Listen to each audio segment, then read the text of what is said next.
ఈ వీడియో ద్వారా మనం ఈరోజు ఇండియన్ ఇంటెలిజెన్స్ ఏజెన్సీ అయిన రా గురించి కొన్ని విషయాలు తెలుసుకుందాం.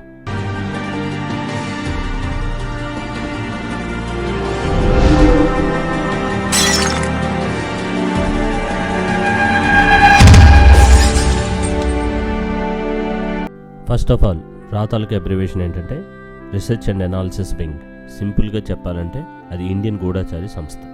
రా సిద్ధాంతం ఏమిటంటే ధర్మో రక్షతి రక్షితః, అంటే న్యాయాన్ని నువ్వు కాపాడితే న్యాయం నిన్ను కాపాడుతుంది. రా వేసిన మాస్టర్ ప్లాన్ గురించి తెలుసుకునే ముందు ఒక 2 నిమిషాలు రా ఎందుకు పుట్టింది, అది ఎందుకు అన్న విషయాలు తెలుసుకుందాం.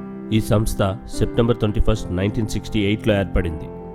1962లో జరిగిన సైనో వార్ అండ్ 1965లో జరిగిన ఇండో పాకిస్తాన్ వార్లో కొన్ని ఇంటెలిజెన్స్ గ్యాప్స్ గమనించిన అప్పటి ఇంటెలిజెన్స్ బ్యూరో సంస్థ ఈ విషయాన్ని అప్పటి ప్రధానమంత్రి అయిన ఇందిరాగాంధీతో చెప్పగా ఇందిరాగాంధీ గారు ఒక కొత్త ఇంటెలిజెన్స్ సంస్థని ఏర్పాటు చేయడానికి నిర్ణయించారు. ఈ సంస్థ ఒక స్వతంత్రపు సంస్థ.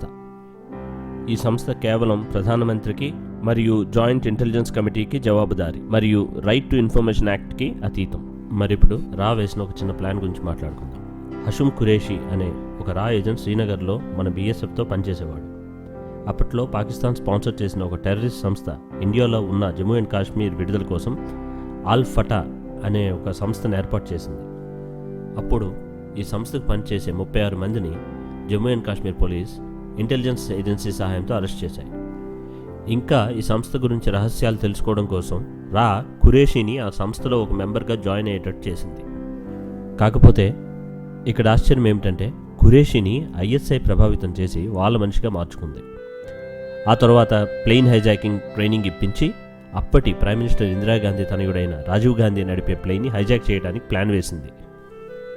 BSFకి ఈ ఖురేషీ మీద డౌట్ వచ్చి అరెస్ట్ చేసి ఇంట్రాగేట్ చేస్తే ఈ విషయం చెప్పాడు.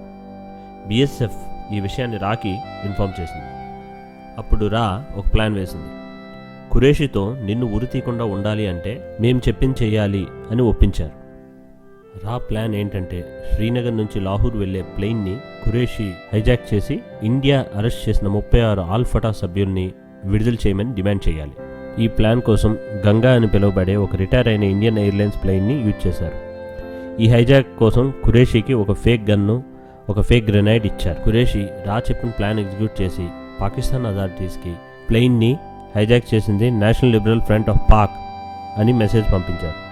ఈ విషయం తెలియగానే పాకిస్తాన్ అథారిటీస్ ప్లేన్ని లాహూర్లో ల్యాండ్ అవ్వడానికి పర్మిట్ చేశాయి. లాహూర్లో ప్లేన్ ల్యాండ్ అయిన మరుక్షణం ఈ హైజాక్ వెనుక పాక్ గవర్నమెంట్ హస్తం ఉందని బ్రాడ్కాస్ట్ చేసింది. 36 ఆల్ఫటా మెంబర్స్ని ఇండియా విడుదల చేయడానికి నిరాకరించింది. అందులో ఉన్న పాసింజర్స్ని తర్వాత రోడ్ ద్వారా పంపించేశారు.